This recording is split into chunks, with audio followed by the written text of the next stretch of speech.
Assalamualaikum warahmatullahi wabarakatuh. Apa kabar sahabat Bidikar Pesangon yang dirahmati Allah? Semoga sahabat selalu dijaga oleh Allah dan selalu berada dalam lindungannya, sehat walafiat dari dan terhindar dari wabah COVID-19 ini. Amin. Sahabat Bidikar Pesangon yang dirahmati Allah, kita ketemu lagi di channel Pendikar Pesangon bersama saya Gunadi Widi Nur Cahyo. Pada episode ini saya mengajak sahabat semuanya untuk belajar dari suatu kisah.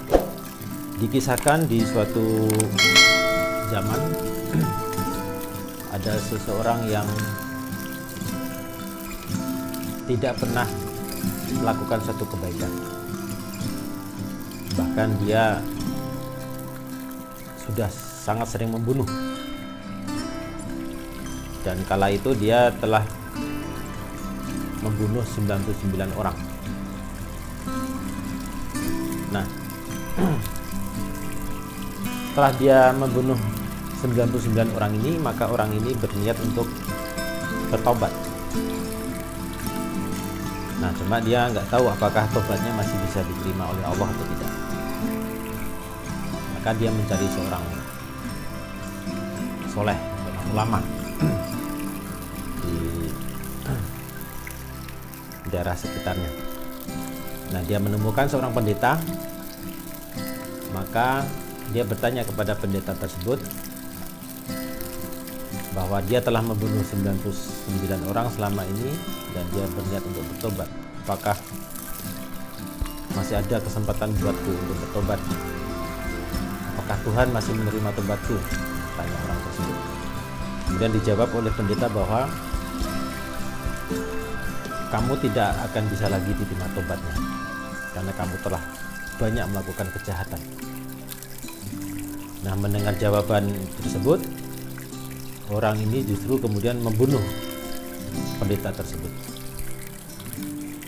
Maka setelah membunuh pendeta tersebut, orang ini genap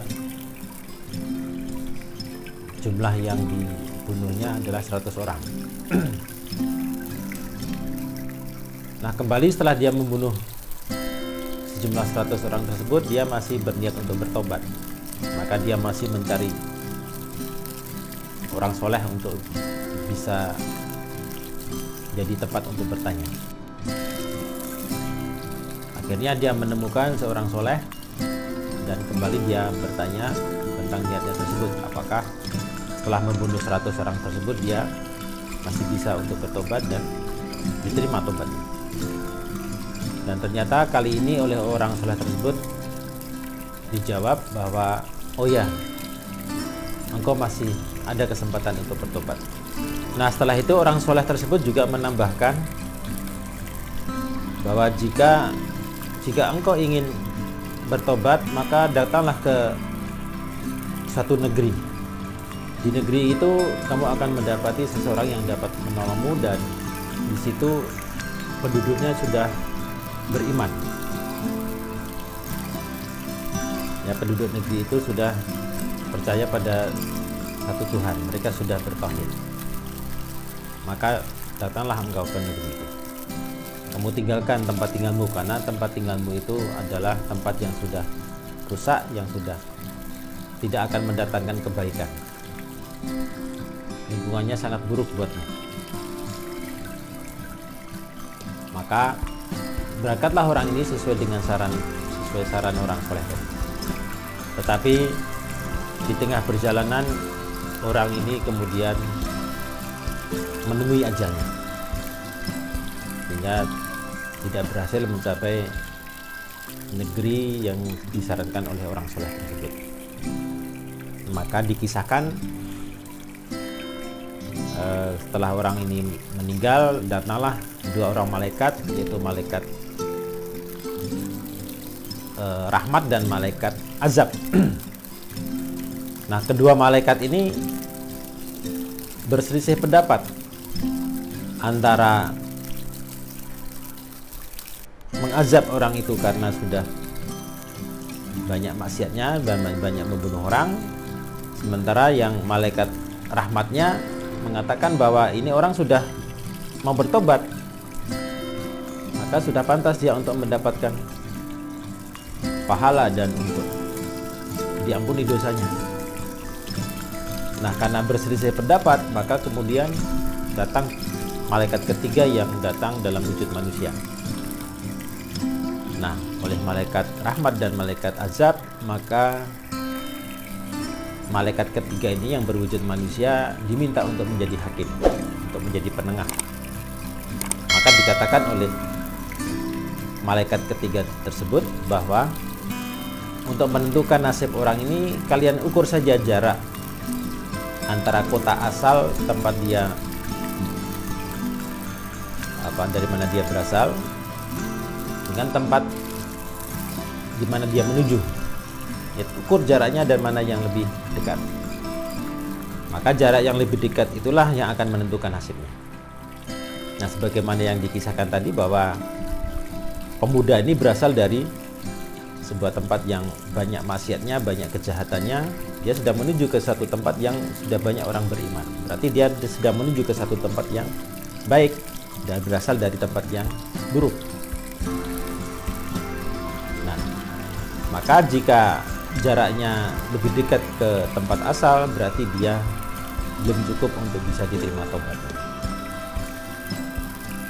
Sebaliknya, kalau dia sudah lebih dekat ke tempat tujuan, berarti dia sudah mendekat ke tempat yang lebih baik. Dia sedang menuju ke jalan kebaikan, sedang menuju ke jalan taubat. Maka dia sudah berhak untuk diterima tobatnya. Maka setelah diukur oleh kedua malaikat tadi, malaikat rahmat dan malaikat azab, ternyata jaraknya lebih dekat ke tempat tujuan daripada tempat asal. Nah, karena jaraknya sudah lebih dekat ke tempat tujuan, maka orang ini mendapat ampunan. Nah, sahabat pendengar Pecangon, ada beberapa hikmah yang bisa kita ambil dari kisah ini. Yang pertama adalah bahwa kisah ini menggambarkan bagaimana seseorang itu berhijrah, berusaha untuk melakukan perubahan, meninggalkan dari sesuatu yang buruk menuju kepada kebaikan. Nah, Allah menjanjikan kepada kita manusia bahwa jika kita bertobat, maka Allah maha luas tobatnya. Maka kita diperintahkan untuk bersegera bertobat, jangan ditunda lagi. Tobat dengan sebenar-benar tobat.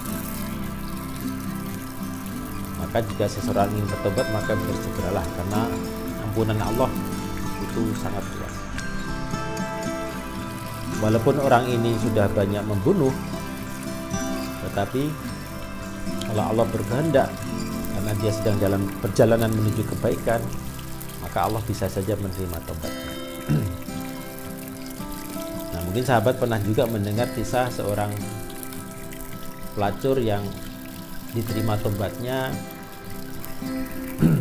karena hanya memberi minum seekor anjing. Nah, ini juga merupakan contoh bahwa rahmat Allah itu sangat luas, ampunan Allah sangat luas. Maka kita, hikmah berikutnya dari kisah tadi adalah bahwa jangan kita pernah berputus asa dari rahmat Allah.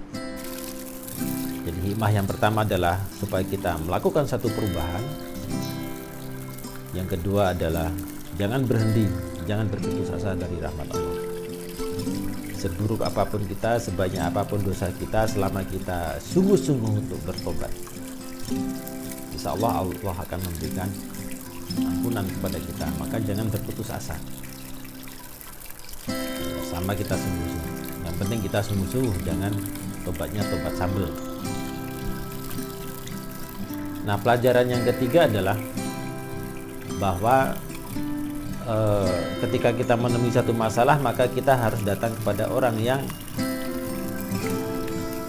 berilmu, kepada ulama atau orang yang kita anggap bisa kita percaya.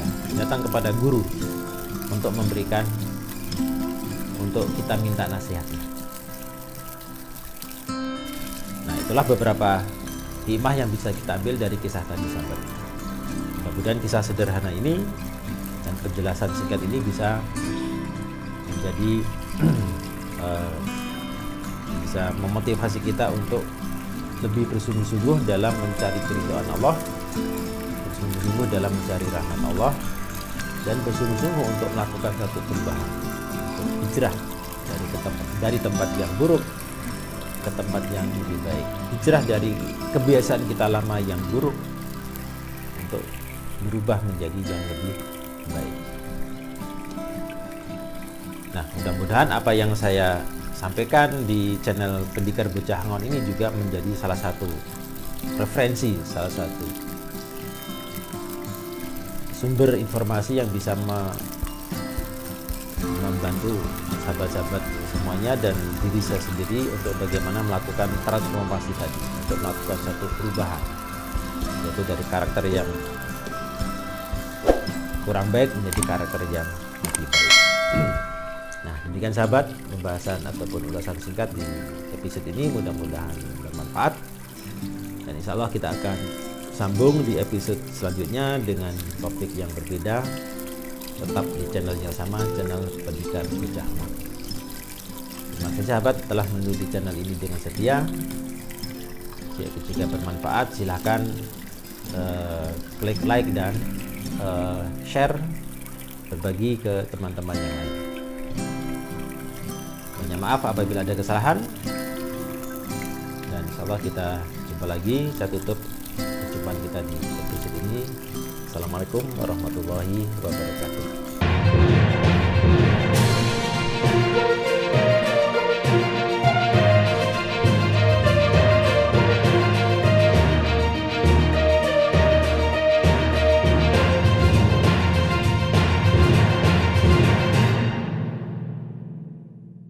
Nah, sahabat Pendikar Bocah Angon yang dirahmati Allah, ulang.